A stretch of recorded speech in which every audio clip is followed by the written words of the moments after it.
When I got married, I never mentioned the $25.6 million business I had inherited from my grandfather. Thank goodness I didn't, because the morning after the wedding my mother-in-law arrived with a notary and tried to make me sign it away. It's the day after your wedding.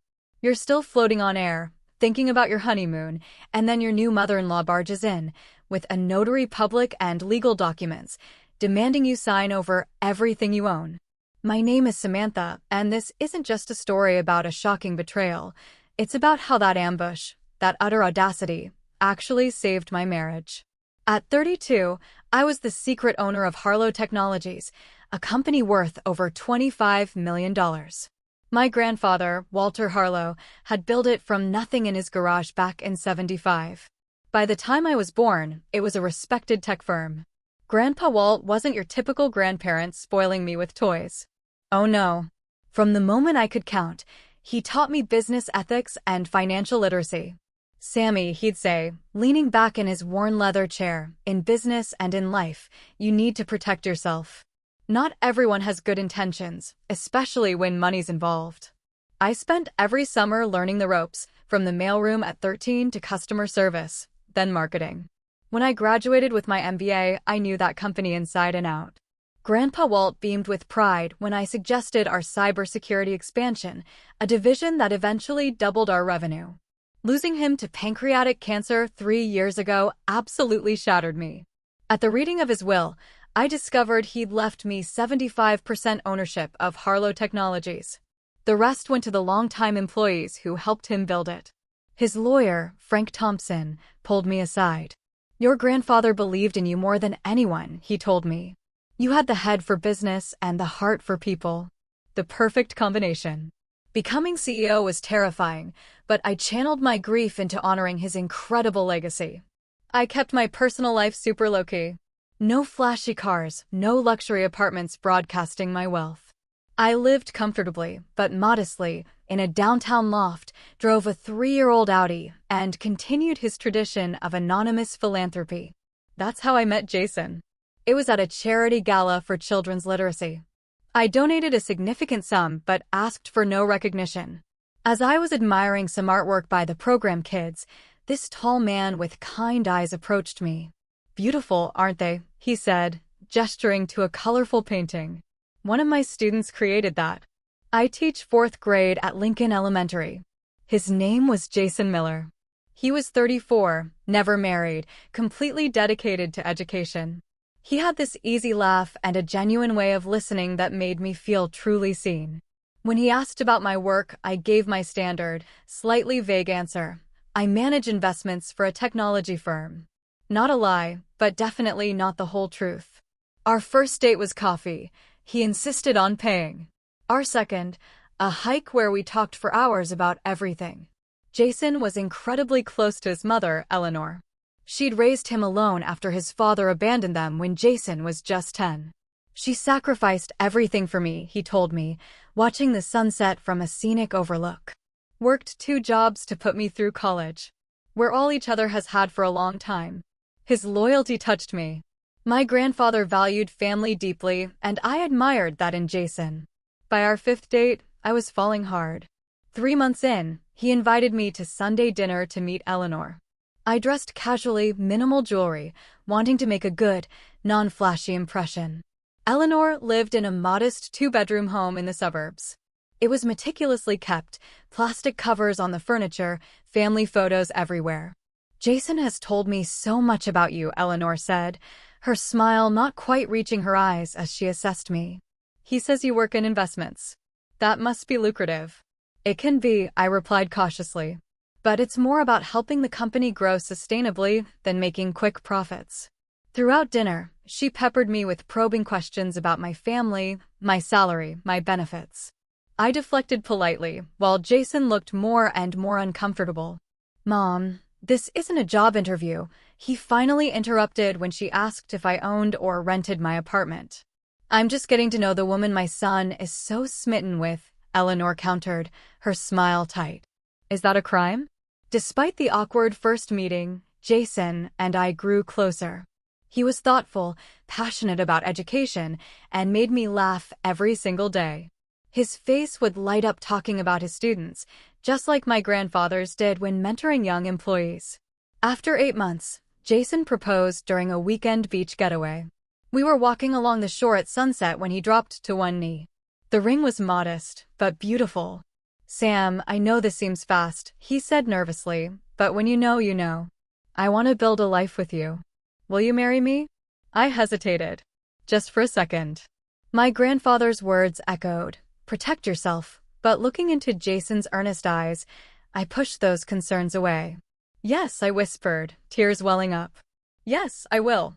That night, as we celebrated, the words about my company, about my real wealth, were on the tip of my tongue. But something held me back. A faint warning bell I couldn't quite identify. I decided I would tell him soon, but I needed to make sure it wouldn't change anything between us first.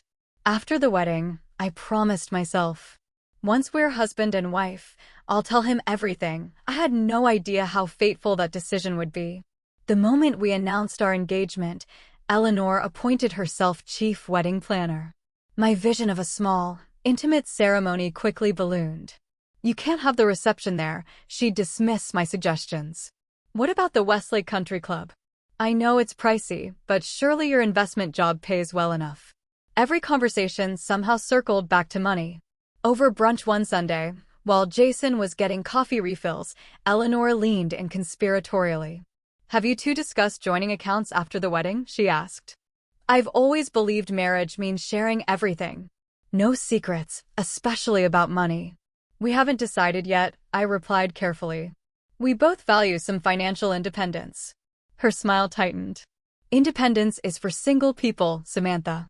Marriage is about becoming one unit." The red flags kept mounting. One afternoon, I stopped by Jason's apartment while he was at work. Eleanor had a key, another issue I planned to address after the wedding, and was supposedly there to drop off a casserole. I found her in Jason's home office, rifling through a stack of my documents I'd left on his desk, including investment statements for my personal accounts, separate from Harlow Technologies. "Oh," she startled, quickly rearranging the papers.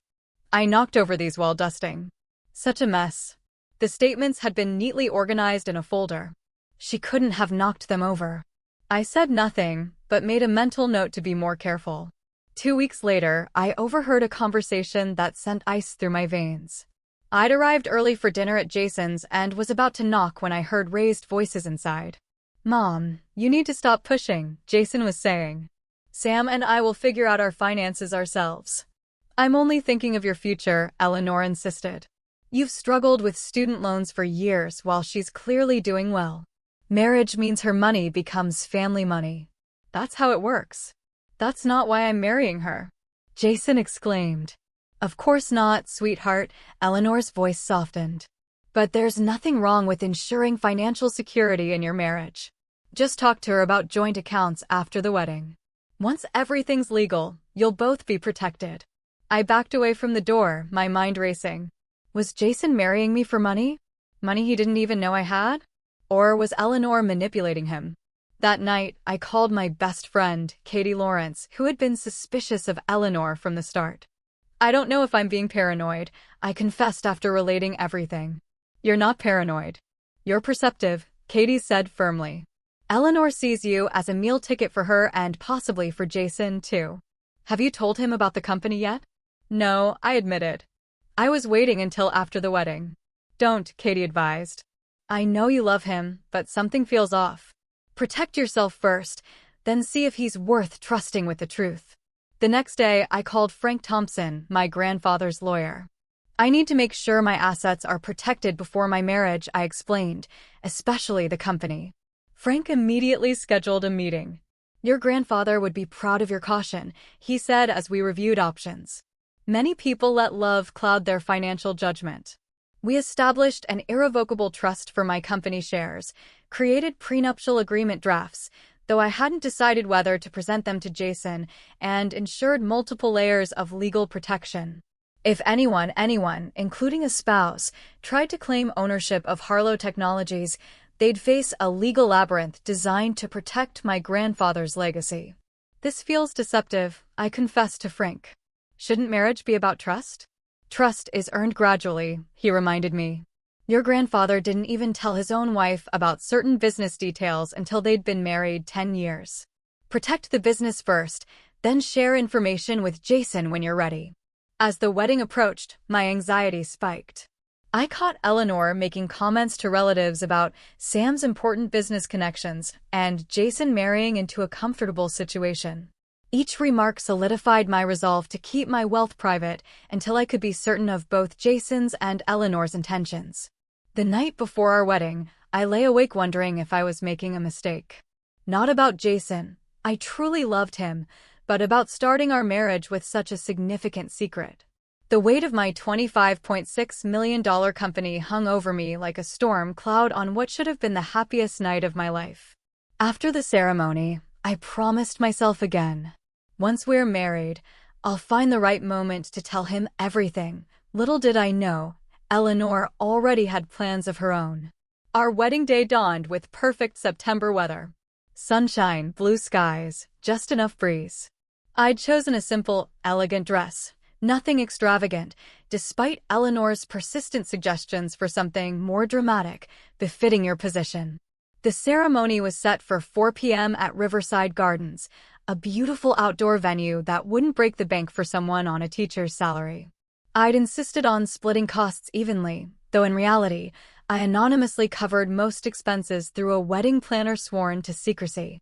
Katie arrived early to help with preparations, bringing champagne and a steady stream of encouragement. "You look stunning," she said as the makeup artist finished. "Are you ready for this?" "I think so," I replied, smoothing invisible wrinkles from my dress. "I love Jason. The rest we can figure out." "And have you decided when you'll tell him about Harlow Technologies?" she asked. I nodded. "During our honeymoon. We're staying at Lakeview Resort. Nothing flashy, but private. I'll explain everything then, including why I kept it secret." Katie squeezed my hand. "For what it's worth, I think Jason really does love you. It's just his mother I don't trust." "She'll be my mother-in-law after today," I reminded her. "I need to find some way to make peace with Eleanor." "Good luck with that," Katie muttered. At the venue, everything looked perfect. Wildflowers and lanterns lined the aisle. The setting sun promised a gorgeous backdrop. Guests began to arrive.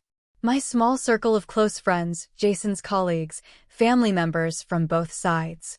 Eleanor appeared in a beige dress that somehow managed to look both expensive and martyred. She inspected the arrangements with a critical eye before approaching me in the bridal suite. "Samantha, dear," she said, air-kissing my cheeks. "Such a lovely little ceremony you've planned. Simple is best, isn't it? Though I still think the country club would have been worth the investment." "This is perfect for us," I replied firmly. "Well, what matters is that after today, you'll both be family." Her emphasis on family sent a chill down my spine. And family share everything, don't they? Joys, sorrows, responsibilities, assets. Before I could respond, my wedding coordinator announced it was time. Eleanor grasped my hands with surprising strength. "I'm so looking forward to having a successful daughter-in-law join our family," she said, her eyes calculating. "Jason deserves every advantage after his difficult childhood." As she walked away, Katie appeared. "What did the Wicked Witch want?" "To remind me that family shares everything," I said quietly. Katie rolled her eyes. "Including your bank account, I'm sure." "Let's just get through today," I whispered. "I'm not letting Eleanor ruin this." The ceremony itself was beautiful. When Jason saw me walking down the aisle, the love in his eyes seemed so genuine, so deep. His hands trembled slightly as he took mine, and his voice cracked with emotion during his vows. "Samantha, you came into my life unexpectedly and changed everything," he said. "I promise to stand by you, support your dreams, and be the partner you deserve. My heart is yours completely and forever." I believed him in that moment. Whatever Eleanor's schemes might be, Jason's love felt real. After the ceremony, during our first dance, I almost blurted out my secret. The weight of it pressed on my chest as Jason held me close. "I have something important to tell you," I began. "What is it?" he asked, his eyes warm and attentive. Before I could continue, the DJ announced the father-daughter dance. Since my father had passed, my uncle stepped in. The moment for confession had passed. Throughout the reception, I noticed Eleanor engaged in intense conversations with various guests, including some of my colleagues who had no idea I owned the company they worked for. She seemed to be gathering information, piece by piece. During the cake cutting, Eleanor clinked her glass for attention. "I'd like to make a toast to the beautiful couple," she announced. "To Jason and Samantha, may your union bring you both the security and prosperity you deserve, and may you always share your blessings equally, as true partners should." Several guests exchanged confused glances at the strange emphasis. Jason shifted uncomfortably beside me. As the reception wound down, Eleanor approached us again, this time with a document folder. "A wedding gift," she explained, handing it to Jason. "Just some paperwork for you both to review tomorrow. Nothing that can't wait until after your wedding night." Jason took the folder with an unreadable expression. "Thanks, Mom." Later, as we prepared to leave for the resort, I found a moment alone with Jason. "Your mother seems very interested in our finances," I commented carefully. Jason sighed. "She struggled so much when Dad left. It made her obsessed with financial security. Don't worry about it. I'll talk to her." "Promise me something," I said, taking his hands. "Promise that whatever happens, whatever decisions we make, they'll be ours, not your mother's." "I promise," he said, kissing me softly. "You come first now. Always." I wanted desperately to believe him. We arrived at Lakeview Resort after 11 p.m. Exhausted, but happy. The lakeside cabin I'd booked was rustic but comfortable, with a stone fireplace and panoramic windows overlooking the water. "This is perfect," Jason said, wrapping his arms around me from behind as we gazed at the moonlight reflecting on the lake. "Just you and me." That night, as we consummated our marriage, I pushed away all thoughts of secrets, companies, and interfering mothers-in-law. For those few hours, we were simply Sam and Jason, two people who loved each other, starting a life together. If only that feeling could have lasted past breakfast. We awoke late the next morning, sunlight streaming through the cabin windows. Jason kissed me tenderly. "Good morning, Mrs. Miller," he murmured against my hair. "Good morning, husband," I replied, savoring the moment. We had planned 2 nights at the resort. I decided to tell Jason about Harlow Technologies that evening, after a day of hiking and relaxation. The resort restaurant had a private dining area where we could talk without interruption. After a leisurely breakfast on the cabin's deck, Jason's phone buzzed with a text. "It's Mom," he said, frowning at the screen. "She says there's a plumbing emergency at my apartment. Water everywhere. She needs us to come back right away. Can't she handle it?" I asked, disappointment washing over me. "Or call a plumber?" "She says the super needs the tenant present," Jason explained, already standing. "I'm sorry, Sam. We can come back afterward." Something felt off about the timing, but I couldn't argue with a potential property emergency. We packed quickly and checked out, promising to return that evening. The drive back to the city took 40 minutes. As we approached Jason's apartment building, I noticed nothing unusual. No maintenance vehicles, no signs of water damage. "That's strange," I commented. "You'd think there'd be some activity for a major plumbing issue." Jason parked and checked his phone again. "Mom says she's waiting upstairs. Maybe they already fixed the leak." The moment we walked into the apartment, I knew we'd been manipulated. There was no water damage. Instead, Eleanor sat primly on the sofa beside a balding man with a briefcase. A younger woman stood nearby, a notary stamp visible on the table. "What's going on?" I asked, looking between them. "Where's the plumbing emergency?" "I'm sorry for the little white lie," Eleanor said, not looking sorry at all. "But this is actually an emergency of a different sort, a financial one that needs immediate attention." The balding man stood, extending his hand. "Curtis Dawson, attorney at law. Pleased to meet you, Mrs. Miller." I didn't take his hand. "What is this about?" Eleanor's pleasant facade dropped instantly. "This is about honesty and marriage, Samantha. Or should I say, Ms. CEO of Harlow Technologies." My blood ran cold. Jason's face registered shock, then confusion. "What are you talking about, Mom?" he asked. Eleanor smiled thinly. "Your wife has been keeping secrets, Jason. Big ones. She's not just some investment manager. She owns a multi-million-dollar company. $25,600,000 to be exact. She turned to me, eyes glittering with triumph. Did you think I wouldn't find out? That I'd let my son marry someone with hidden assets? I hired a private investigator the day after you got engaged. The room seemed to tilt beneath me. I looked at Jason, trying to gauge if he'd known about this ambush. Is this true? He asked me, his expression unreadable. Before I could answer, Eleanor pressed on. Mr. Dawson has prepared the appropriate documents to transfer partial ownership of Harlow Technologies to Jason, as would be proper between spouses. Ms. Bradley here is a notary who will witness the signatures. She gestured to the stack of papers on the coffee table.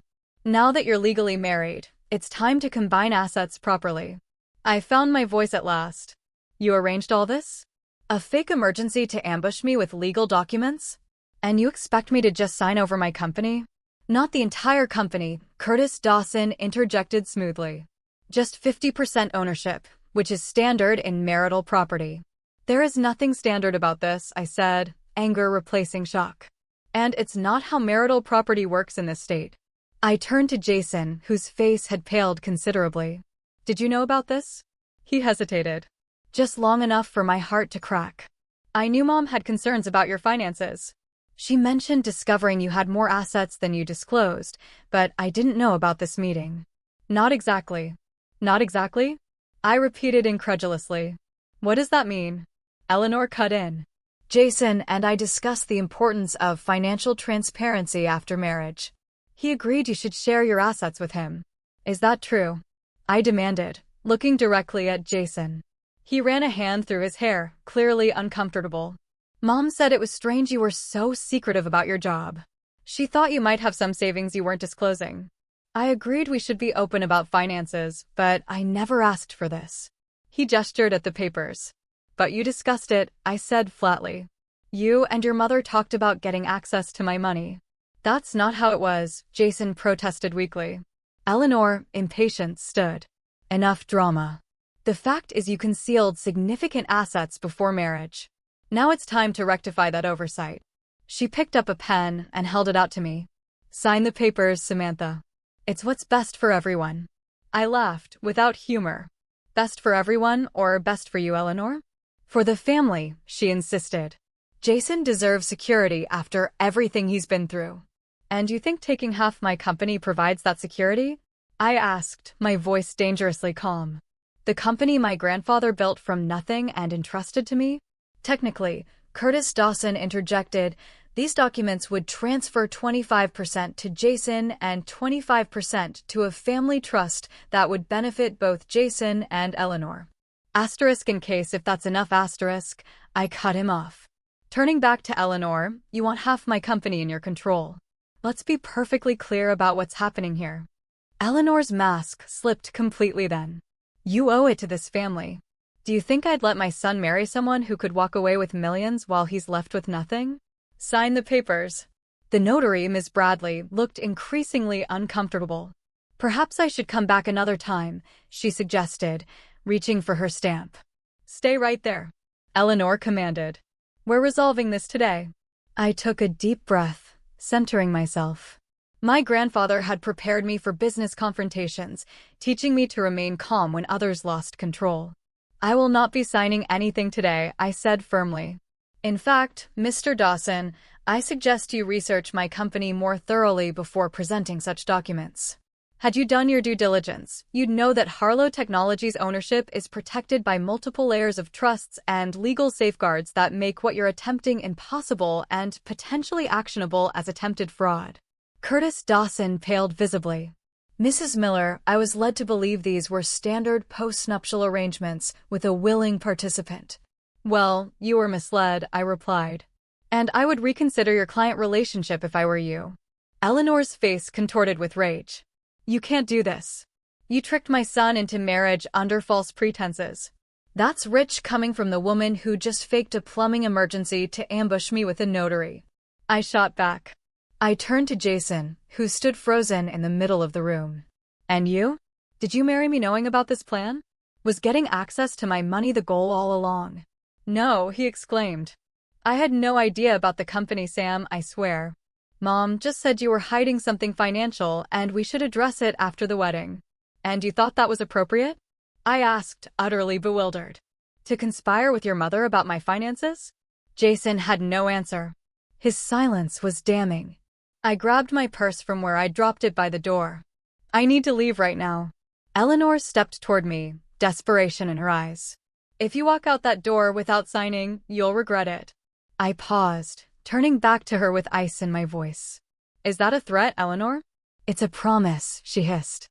I'll make sure everyone knows you tricked Jason. That you're a liar who hid millions from her husband. I smiled without warmth.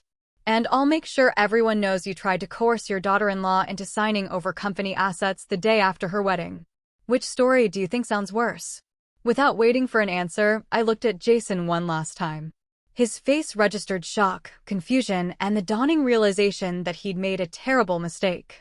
I thought you were different, I said quietly. I thought what we had was real. Then I walked out, closing the door firmly behind me. I drove aimlessly for nearly an hour, tears blurring my vision. Eventually, I found myself outside Katie's apartment building. She opened her door, took one look at my face, and pulled me inside. What happened? She asked, leading me to her couch. You're supposed to be on your honeymoon. Through broken sobs, I explained the entire nightmare. Eleanor's ambush, the notary, Jason's complicity. Katie listened without interrupting, her expression darkening with each detail. That manipulative witch, she finally exploded when I finished. And Jason? How could he let this happen? I don't know what to do, I admitted, accepting the glass of wine she pressed into my hands. I'm legally married to someone who apparently conspired with his mother to get access to my company. You need to call Frank Thompson right now, Katie insisted, referring to my lawyer. This is exactly why your grandfather taught you to be cautious. I nodded, pulling out my phone. Frank answered on the second ring, and his reaction to my story was immediate and decisive. Come to my office first thing tomorrow, he instructed. Don't communicate with either of them until we've discussed your options. And Samantha, your grandfather would be proud of how you handled this. That night, I stayed in Katie's guest room. My phone buzzed periodically. Jason had called 17 times and left 8 voicemails, each more desperate than the last. Sam, please call me back. It wasn't what it looked like. I had no idea what Mom was planning. Please believe me, I didn't marry you for money. I don't care about the company. I couldn't bring myself to listen to all of them. My wedding ring felt heavy and foreign on my finger. I slipped it off and placed it on the nightstand, finally falling into a restless sleep around 4 a.m. The next morning, Frank Thompson welcomed me into his office with understanding in his eyes. At 72, he had the same shrewd intelligence as my grandfather, along with a grandfatherly warmth that made me feel protected. First, let me assure you that your company is completely secure, he began. The trusts we established before your marriage make it impossible for anyone, including a spouse, to claim ownership without your explicit consent through very specific legal channels. I exhaled in relief. So Eleanor's documents were meaningless? Worse than meaningless, Frank confirmed. What she attempted could potentially be considered attempted fraud or coercion if you wanted to pursue legal action. I don't, I said quickly. I just want this nightmare over with. Frank nodded. Then let's discuss your marriage. You have several options. None of them pleasant, I'm afraid. He outlined the possibilities: an immediate annulment on grounds of fraud, if I could prove Jason married me intending to gain access to my assets; divorce, which would be messy but straightforward since the marriage was so brief; or attempting reconciliation with clear legal boundaries in place. What would you do? I asked him after he finished. If your daughter were in my position? Frank removed his glasses, polishing them thoughtfully. I'd want to be absolutely certain about Jason's involvement before making any permanent decisions. He may be a victim of his mother's manipulation, too. But he knew something, I insisted. He admitted they discussed my finances. Many people discuss finances before marriage, Frank pointed out gently. The question is whether he intended to defraud you or was manipulated by Eleanor. Only you can determine that, Samantha. I left Frank's office with a plan to take a week's leave from Harlow Technologies to sort through my personal crisis. My assistant was told only that I was extending my honeymoon leave due to personal matters. Back at Katie's apartment, I found 3 deliveries waiting. Flowers, a handwritten letter, and a small package, all from Jason. The letter was 8 pages of explanation and apology. I read it twice, trying to discern genuine remorse from damage control.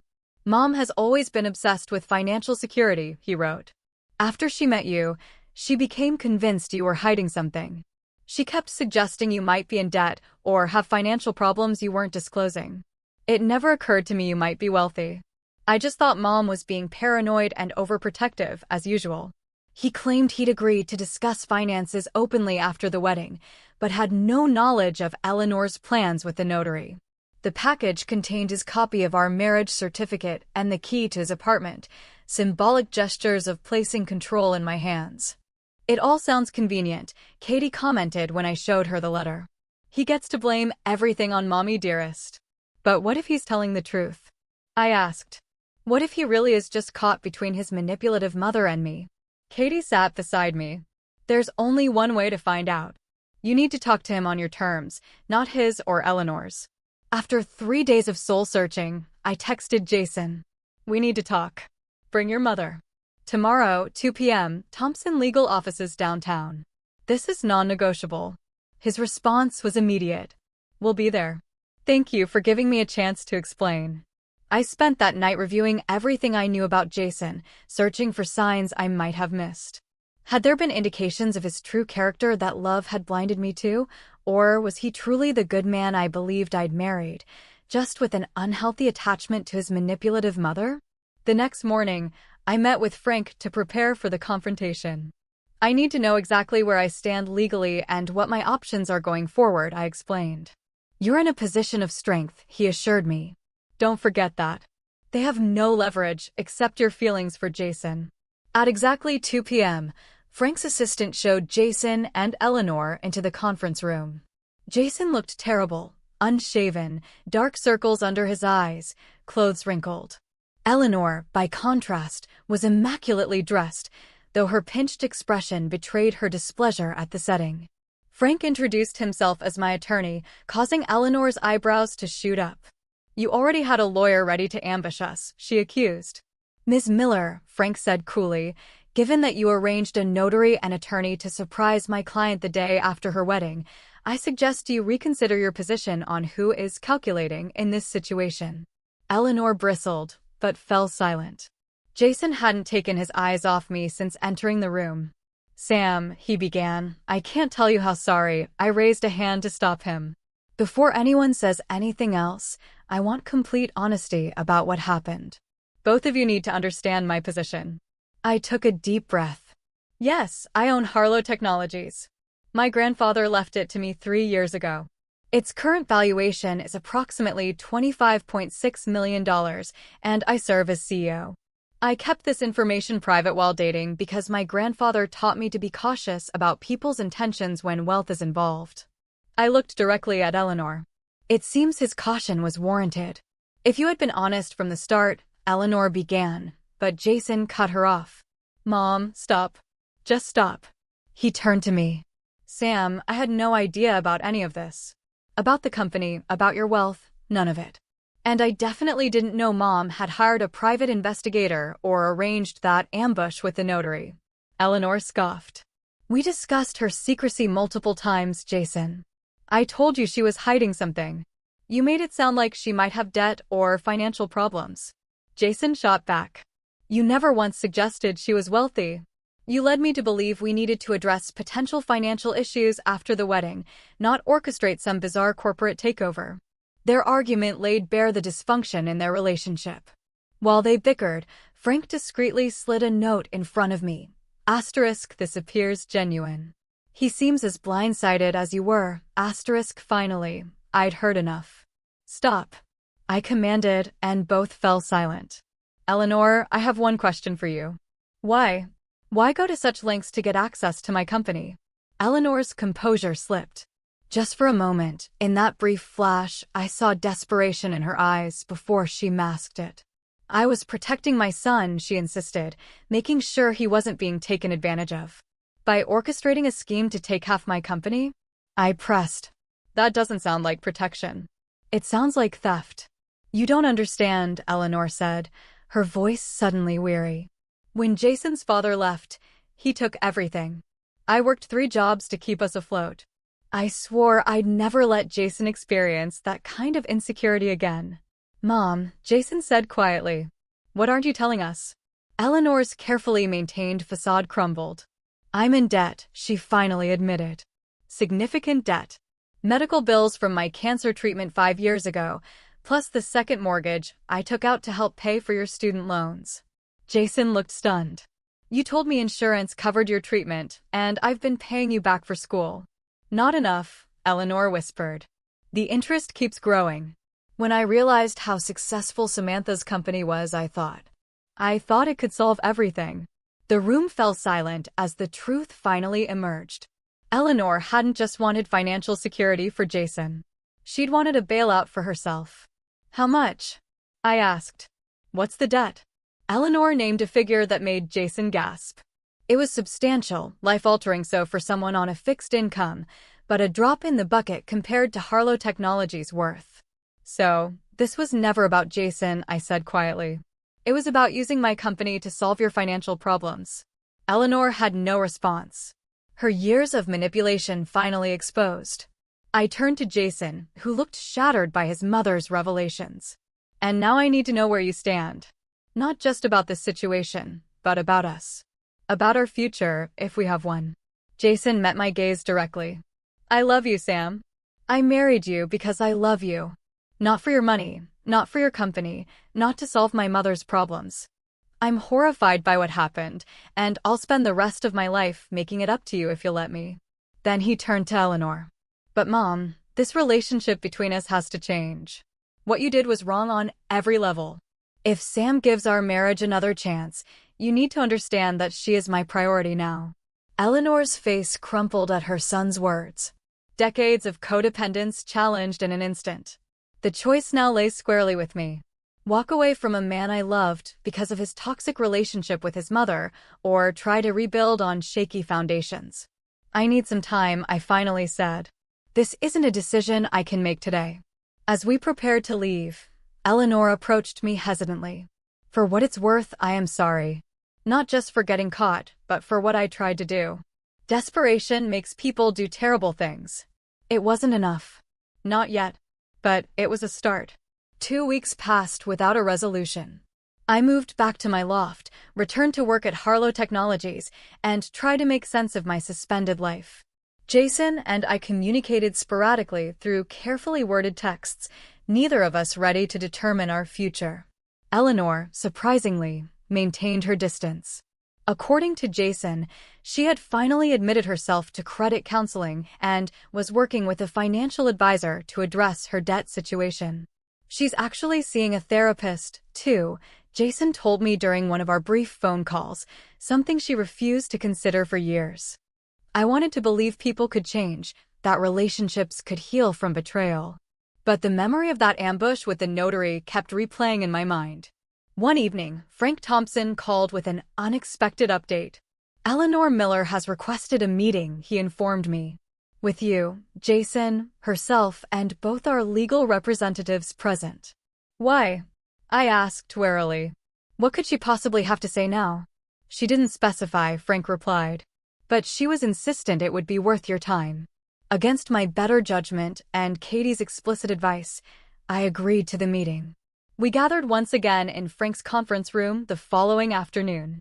This time, Eleanor was accompanied by a kind-faced woman who introduced herself as Patricia Walton, a family therapist specializing in financial trauma. Thank you for agreeing to meet, Eleanor began, her usual commanding presence notably subdued. I've spent these past weeks doing some painful self-examination with Patricia's help. She placed a folder on the table but didn't open it. Before I say anything else, I want to apologize. Truly apologize for my actions. What I did was inexcusable. I betrayed your trust, violated your privacy, and tried to manipulate both you and Jason for my own benefit. I remained silent, waiting for the other shoe to drop. Patricia has helped me understand that my financial anxiety after Jason's father left created unhealthy patterns that I've maintained for decades, Eleanor continued. I became obsessed with controlling financial outcomes, even at the expense of relationships. Jason watched his mother with a mixture of hope and weariness. This vulnerable version of Eleanor was clearly new to him, too. The truth is, Eleanor said, opening the folder, I came today to offer you this. She slid a document across the table. It was a formal, notarized statement renouncing any claim or interest in Harlow Technologies or any of my personal assets, now or in the future. I also want you to have this, she added, pushing forward a sealed envelope. It's a full accounting of my financial situation, all debts, accounts, everything. Complete transparency. Frank reviewed the documents carefully before nodding to me. They appear legitimate. Why the change of heart? I asked Eleanor directly. She glanced at Patricia, who nodded encouragingly. Because I realized I was about to lose my son, Eleanor admitted, her voice breaking. And no amount of money is worth that. Jason reached for his mother's hand in a gesture of support that would have been unimaginable weeks earlier. There is something else you should know, Eleanor continued. After our last meeting, I was diagnosed with anxiety disorder and financial PTSD. It doesn't excuse what I did, but it helps explain it. I'm on medication now and working through therapy. I studied her carefully, looking for signs of manipulation. Instead, I saw something I'd never associated with Eleanor Miller, genuine remorse. I appreciate your apology, I said carefully. And these documents. But trust isn't rebuilt overnight. I understand, Eleanor replied. I don't expect forgiveness. I just wanted to take responsibility and try to make amends. Jason cleared his throat. Sam, I know my relationship with Mom has been unhealthy. I enabled her behavior for years without realizing it. That's changing now, but I understand if it's too late for us. The raw honesty in the room was disarming. This wasn't the calculated Eleanor I'd come to fear, nor the passive Jason who deferred to his mother's wishes. What are you asking for? I directed my question to both of them. A chance, Jason said simply. Not to pick up where we left off. We can't do that. But to try again, with healthier boundaries and complete honesty. Eleanor nodded. And I'm asking for the opportunity to earn back some measure of respect, even if trust isn't possible yet. I'm committed to continuing therapy and maintaining appropriate boundaries with both of you. Frank passed me a note. Asterisk their actions matched their words so far. Your decision. Asterisk after a moment's consideration, I made a decision of my own. Eleanor, I began. I appreciate your apology and these documents. They're a meaningful first step. However, I need to be very clear. My relationship with Jason is separate from my relationship with you. Whatever happens between him and me, you and I will need to rebuild from the ground up. She nodded, accepting this boundary without protest. I turned to Jason. And you and I have a lot to discuss before we can decide if our marriage has a future. I'm willing to try, but there need to be clear terms. Anything, he said immediately. Whatever you need. I outlined my conditions, couples therapy, a formal postnuptial agreement drafted by Frank, separate living arrangements for at least 3 months while we worked through our issues, and a complete moratorium on Eleanor's involvement in our financial discussions. And one more thing, I added. I want you to understand my company, really understand it. The legacy it represents, the responsibility I carry. If we're going to have a future together, you need to see that part of my life. Jason agreed without hesitation. Eleanor, to her credit, supported these boundaries and excused herself from further discussion of our marital issues. As the meeting concluded, I felt a strange sense of cautious optimism. The road ahead would be difficult, full of painful conversations and trust that needed careful rebuilding. But for the first time since the notary ambush, I could envision a possible path forward. Eleanor paused at the door, turning back to face me. Samantha, your grandfather was right to protect his legacy so carefully, and he was right to entrust it to you. Whatever happens between you and Jason, I want you to know I recognize that now. It wasn't forgiveness. Not yet. But it was a beginning. 6 months after the wedding that had nearly ended before it began, Jason and I sat across from Dr. Marlene Foster, the couple's therapist who had guided us through the aftermath of Eleanor's scheme. Today marks our 20th session, Dr. Foster noted, reviewing her notes. Samantha, Jason, how would you assess your progress? I exchanged a glance with Jason before answering. Honestly, it's been the hardest 6 months of my life, but also the most transformative. Jason nodded in agreement. We've had to rebuild everything from the ground up. Trust, communication, boundaries. Some days it felt impossible. The journey had indeed been grueling. For the first 3 months, we lived separately while attending therapy 3 times weekly, individual sessions, couples counseling, and family therapy that occasionally included Eleanor. The postnuptial agreement Frank drafted had been signed without drama, protecting Harlow Technologies while establishing fair terms for our shared marital assets going forward. Eleanor had honored her commitment to maintain appropriate boundaries, continuing her own therapy and credit counseling. The breakthrough for me, I told Dr. Foster, was when Jason truly understood what the company means to me. 2 months into our separation, I had finally brought Jason to Harlow Technologies headquarters, not as a visitor, but as someone learning the business from the ground up.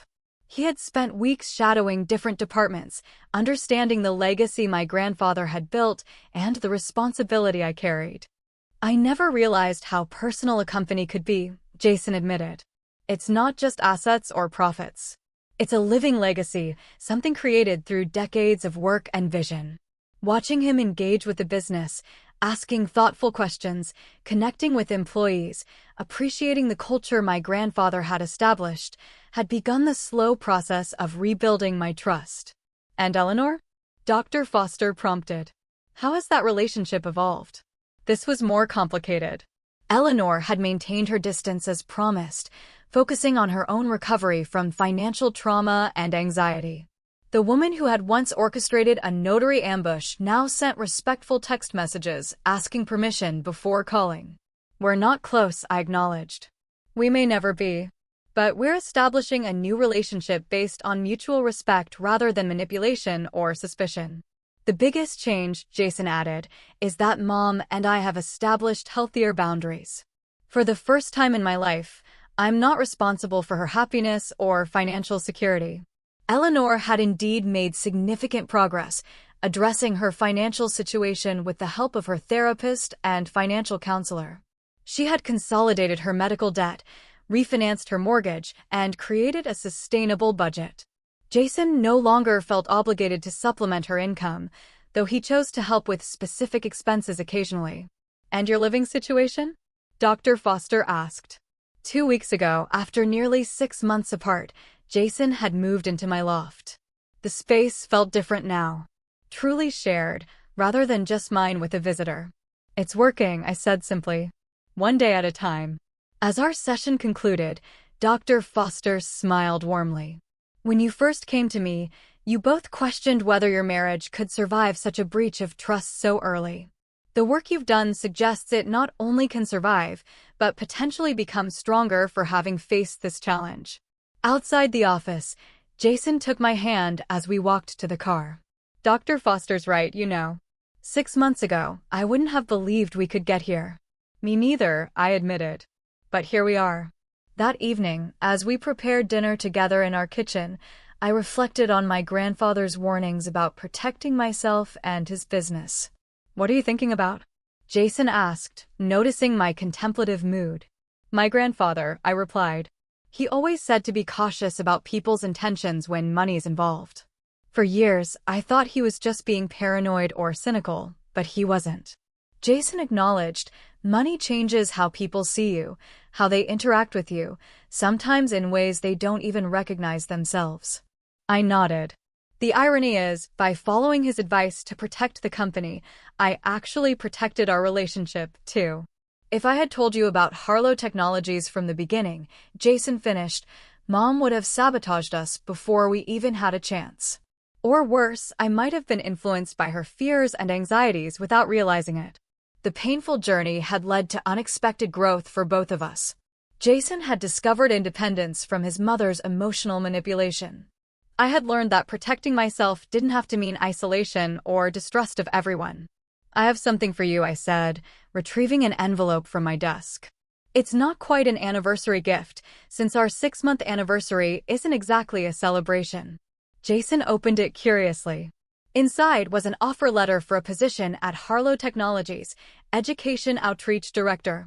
A new role leveraging his teaching background to develop technology education programs for underprivileged schools. This isn't charity or nepotism, I explained quickly. You've earned this with the work you've done learning the business. The board approved it unanimously. His eyes widened. Are you sure? Working together, being married. We've survived worse, I pointed out with a small smile. And I think my grandfather would approve. He always said, business is about more than profit. It's about creating value and legacy. As we discussed the details of the position, my phone buzzed with a text from Eleanor. True to our new boundaries, she was requesting permission to call about Thanksgiving plans, rather than simply calling or showing up. Your mom wants to talk about Thanksgiving, I told Jason. What do you think? He asked, respecting my comfort level. I considered for a moment. I think we can handle a phone call. And maybe dinner next month, depending on how things go. Small steps, careful boundaries, gradual rebuilding of trust. The approach had saved our marriage. Perhaps it could eventually create a healthy relationship with Eleanor, too. Later that night, as Jason slept beside me, I reflected on the tumultuous journey from that disastrous post-wedding ambush to our current cautious happiness. The company remained protected. Our marriage was slowly strengthening. And the toxic dynamics that had nearly destroyed everything were being addressed through honest communication and firm boundaries. My grandfather's voice seemed to whisper in my memory, *trust, but verify. Protect what matters. And remember, the right people will love you for who you are, not what you own. He had been right all along. Hiding my $25.6 million company before the wedding had indeed been the right decision. Not because it had prevented Jason from accessing my wealth, but because it had exposed Eleanor's scheme before it could do irreparable damage. That initial caution had created the opportunity for honest rebuilding that might not have been possible otherwise. Our story wasn't a fairy tale. It was messy, painful, and ongoing. But it was authentic, a relationship based on who we truly were, not the roles or expectations others tried to impose. And that, I realized, was worth more than any company valuation could measure. If you've made it to the end of my story, I'd love to know, what would you have done in my situation? Would you have given the relationship another chance like I did, or would you have walked away after such a betrayal?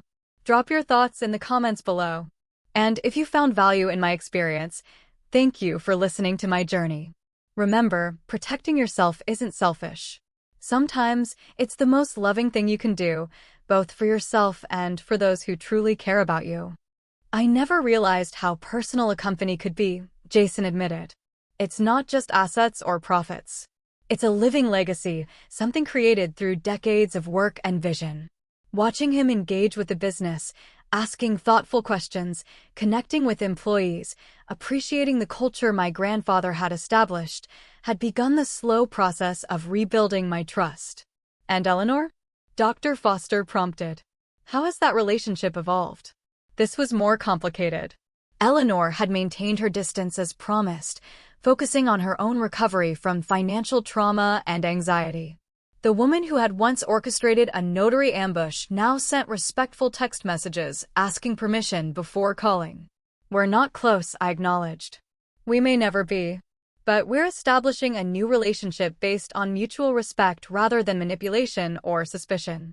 The biggest change, Jason added, is that Mom and I have established healthier boundaries. For the first time in my life, I'm not responsible for her happiness or financial security. Eleanor had indeed made significant progress, addressing her financial situation with the help of her therapist and financial counselor. She had consolidated her medical debt, refinanced her mortgage, and created a sustainable budget. Jason no longer felt obligated to supplement her income, though he chose to help with specific expenses occasionally. And your living situation? Dr. Foster asked. 2 weeks ago, after nearly 6 months apart, Jason had moved into my loft. The space felt different now. Truly shared, rather than just mine with a visitor. It's working, I said simply. one day at a time. As our session concluded, Dr. Foster smiled warmly. When you first came to me, you both questioned whether your marriage could survive such a breach of trust so early. The work you've done suggests it not only can survive, but potentially become stronger for having faced this challenge. Outside the office, Jason took my hand as we walked to the car. Dr. Foster's right, 6 months ago, I wouldn't have believed we could get here. Me neither, I admitted. But here we are. That evening, as we prepared dinner together in our kitchen, I reflected on my grandfather's warnings about protecting myself and his business. What are you thinking about? Jason asked, noticing my contemplative mood. My grandfather, I replied. He always said to be cautious about people's intentions when money's involved. For years, I thought he was just being paranoid or cynical, but he wasn't. Jason acknowledged, money changes how people see you, how they interact with you, sometimes in ways they don't even recognize themselves. I nodded. The irony is, by following his advice to protect the company, I actually protected our relationship, too. If I had told you about Harlow Technologies from the beginning, Jason finished, Mom would have sabotaged us before we even had a chance. Or worse, I might have been influenced by her fears and anxieties without realizing it. The painful journey had led to unexpected growth for both of us. Jason had discovered independence from his mother's emotional manipulation. I had learned that protecting myself didn't have to mean isolation or distrust of everyone. I have something for you, I said, retrieving an envelope from my desk. It's not quite an anniversary gift, since our 6-month anniversary isn't exactly a celebration. Jason opened it curiously. Inside was an offer letter for a position at Harlow Technologies, Education Outreach Director. A new role leveraging his teaching background to develop technology education programs for underprivileged schools. This isn't charity or nepotism, I explained quickly. You've earned this with the work you've done learning the business. The board approved it unanimously. His eyes widened. Are you sure? Working together, being married. We've survived worse, I pointed out with a small smile. And I think my grandfather would approve. He always said, business is about more than profit. It's about creating value and legacy. As we discussed the details of the position, my phone buzzed with a text from Eleanor. True to our new boundaries, she was requesting permission to call about Thanksgiving plans, rather than simply calling or showing up. Your mom wants to talk about Thanksgiving, I told Jason. What do you think? He asked, respecting my comfort level. I considered for a moment. I think we can handle a phone call. And maybe dinner next month, depending on how things go. Small steps, careful boundaries, gradual rebuilding of trust. The approach had saved our marriage. Perhaps it could eventually create a healthy relationship with Eleanor, too. Later that night, as Jason slept beside me, I reflected on the tumultuous journey from that disastrous post-wedding ambush to our current cautious happiness. The company remained protected. Our marriage was slowly strengthening. And the toxic dynamics that had nearly destroyed everything were being addressed through honest communication and firm boundaries. My grandfather's voice seemed to whisper in my memory, *trust, but verify. Protect what matters. And remember, the right people will love you for who you are, not what you own. He had been right all along. Hiding my $25.6 million company before the wedding had indeed been the right decision. Not because it had prevented Jason from accessing my wealth, but because it had exposed Eleanor's scheme before it could do irreparable damage. That initial caution had created the opportunity for honest rebuilding that might not have been possible otherwise. Our story wasn't a fairy tale. It was messy, painful, and ongoing. But it was authentic, a relationship based on who we truly were, not the roles or expectations others tried to impose. And that, I realized, was worth more than any company valuation could measure. If you've made it to the end of my story, I'd love to know, what would you have done in my situation? Would you have given the relationship another chance like I did, or would you have walked away after such a betrayal? Drop your thoughts in the comments below. And if you found value in my experience, thank you for listening to my journey. Remember, protecting yourself isn't selfish. Sometimes, it's the most loving thing you can do, both for yourself and for those who truly care about you.